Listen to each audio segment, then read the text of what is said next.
करें मऊ मानिकपुर विधानसभा की, यहाँ पर भाजपा की स्थिति क्या रहेगी? क्या भाजपा यहाँ पर मेरा अगर अंदाज है तो 1 लाख 2 लाख वोटें अगर पड़ेंगी तो 1 लाख प्लस रहेगी भारतीय जनता पार्टी। मतलब 50% वोटें यहाँ की ले जाएगी भाजपा? हाँ, भारतीय जनता पार्टी 50,000 वोटें ले जाएगी। करवी विधानसभा भी हमारी जीत होगी। करवी विधानसभा में जीत? हाँ, करवी विधानसभा जीत। सिटिंग एमएलए वहाँ सपा से है, 20,000 वोटों से आपका प्रत्याशी हारा था। भाजपा के जो कार्यकर्ता हैं उनकी एक पीड़ा सामने आती है उभर के कि जब कोई क्षेत्रीय पार्टियों की यहाँ पे सरकार होती है उत्तर प्रदेश में, चाहे सपा की हो चाहे बसपा की हो, तो उसमें जो उनके नेता होते हैं, जिला स्तर के नेता या तहसील स्तर के नेता, उनकी बात सुनी जाती है, पुलिस में, प्रशासन में उनकी बात सुनी जाती है, लेकिन भारतीय जनता पार्टी का जो कार्यकर्ता है उसकी बात नहीं सुनी जाती है। क्या ये गलत आरोप?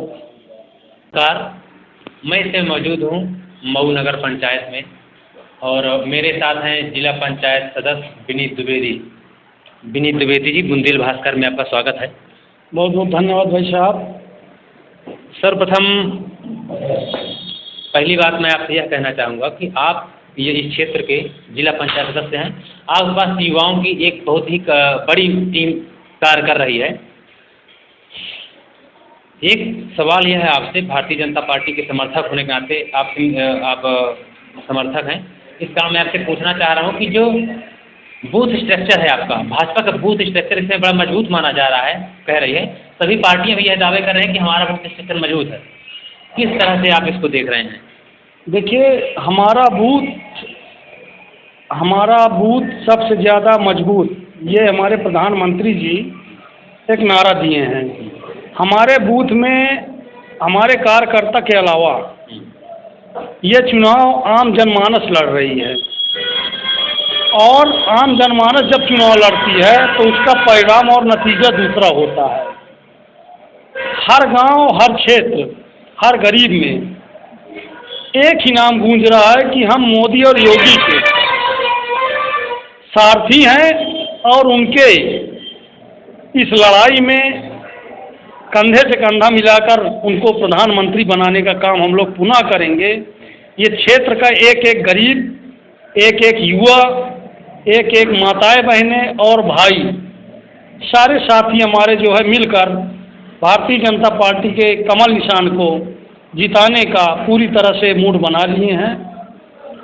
लोगों ने मूड बना लिया है, लेकिन आपका जो मुद्दा है चुनाव का वो क्या है? आखिर कब तक राम के भरोसे, कब तक मोदी और योगी के भरोसे चुनाव लड़ा जाएगा?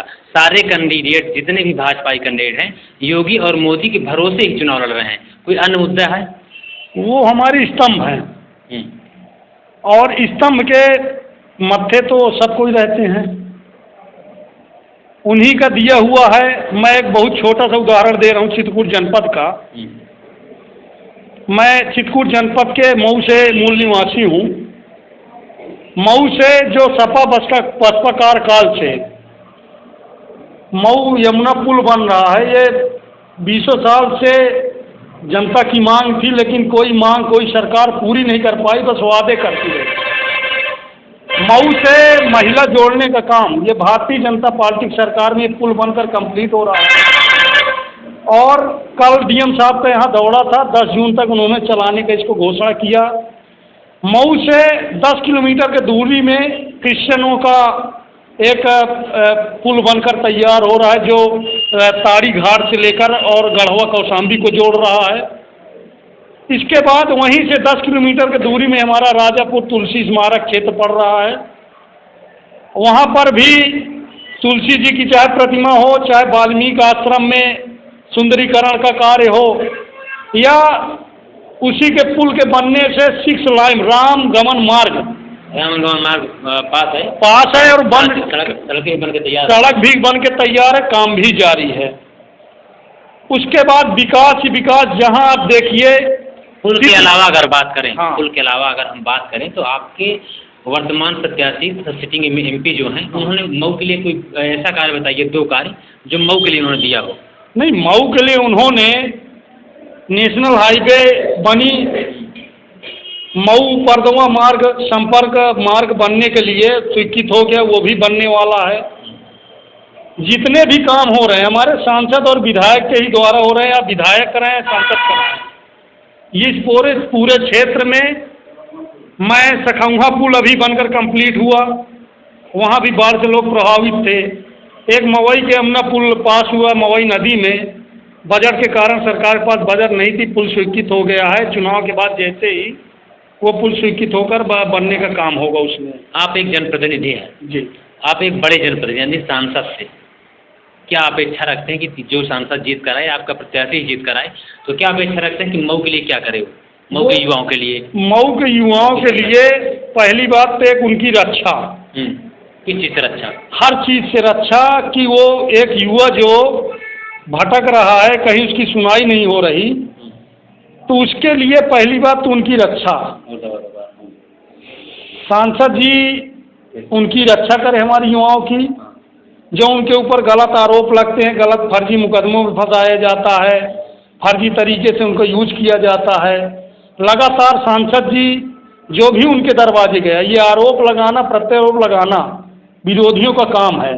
लेकिन सांसद जी के पास जो भी व्यक्ति, मैं जो व्यक्तिगत कह रहा हूँ, मैं भी एक ब्राह्मण परिवार, आपकी सरकार है जी, जीरो टॉलरेंस की भाजपा बात करती है, भ्रष्टाचार निरोधक की बात करते हैं, हम दस्ते तैयार है, लेकिन ऐसे में अगर फर्जी मुकदमे दर्ज हो रहे हैं तो कहीं ना कहीं तो सवाल फिर इसका मतलब सरकार की जो बातें हैं वो झूठी साबित हो रही हैं। दर्ज नहीं हो रहे। सरकार ने जो जीरो टॉलरेंस अपनाया है, इसी क्षेत्र में अपने सांसद और विधायक को कहकर आदेश देकर भेजेगा है कि जो क्षेत्र में लोकसभा क्षेत्र में या विधानसभा क्षेत्र में अवैध तरीके से किसी तरह के काम या नुकसान जनता के ना हो, इसकी देखरेख की जिम्मेदारी आपकी है।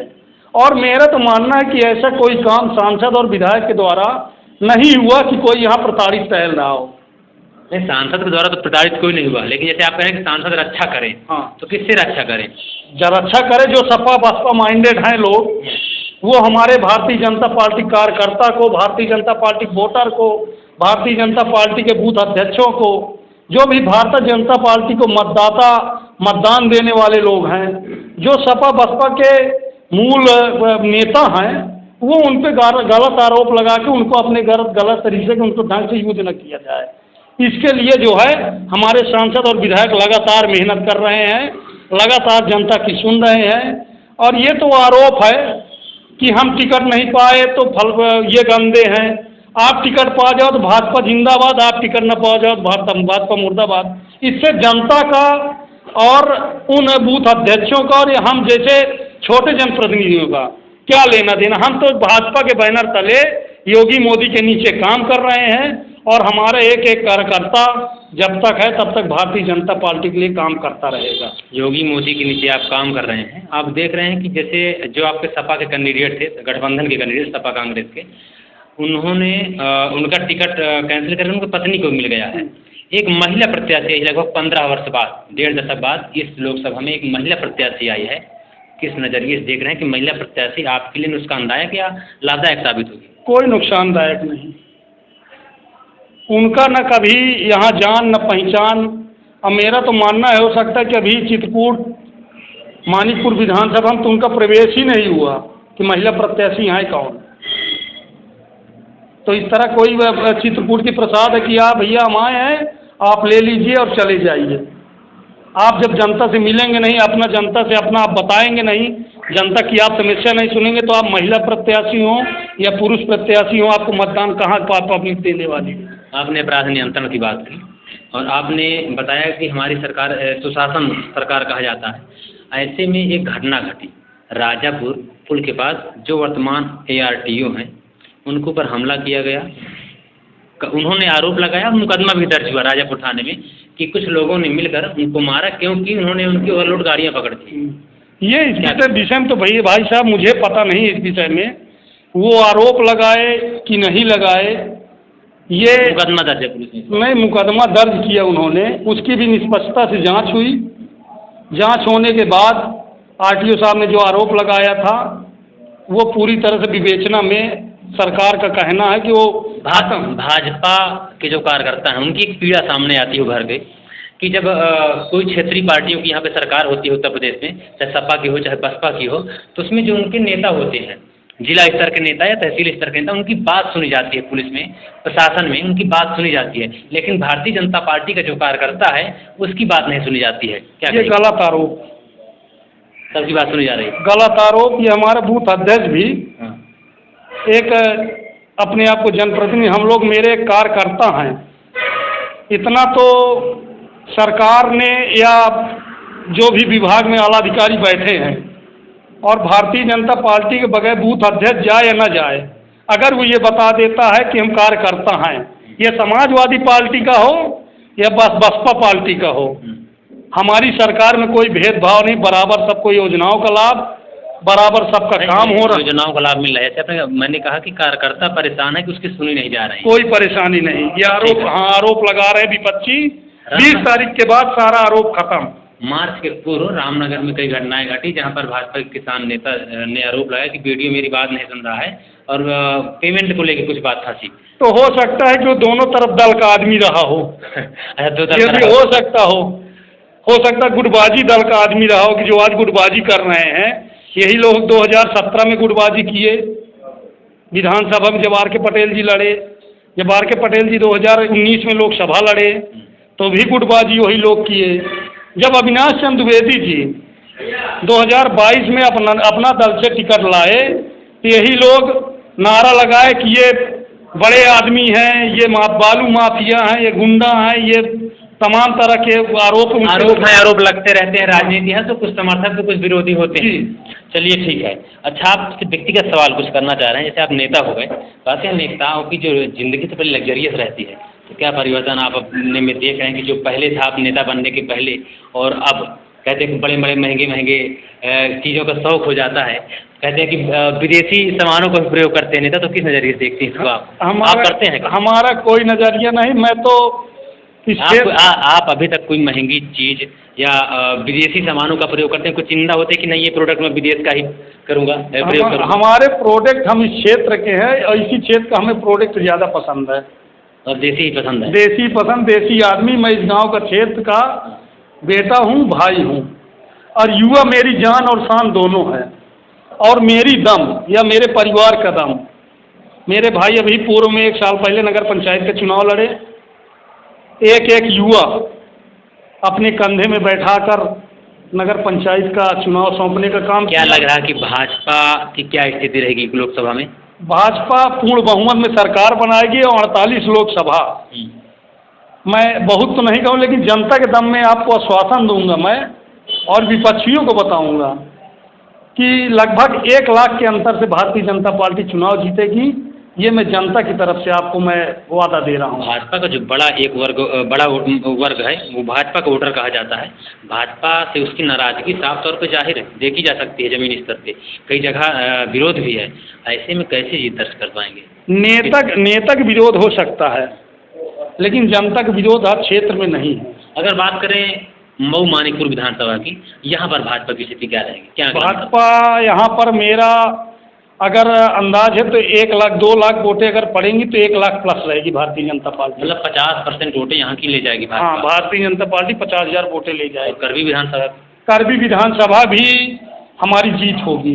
करबी विधानसभा में जीत? हाँ, करबी विधानसभा जीत। सिटिंग एमएलए वहाँ सपा से है। 20,000 वोटों से आपका प्रत्याशी हारा था? नहीं, हारे थे 20,000 से। उस समय दूसरा दौर था, उस समय लोगों के साथ छल किया गया सपा प्रत्याशी के द्वारा।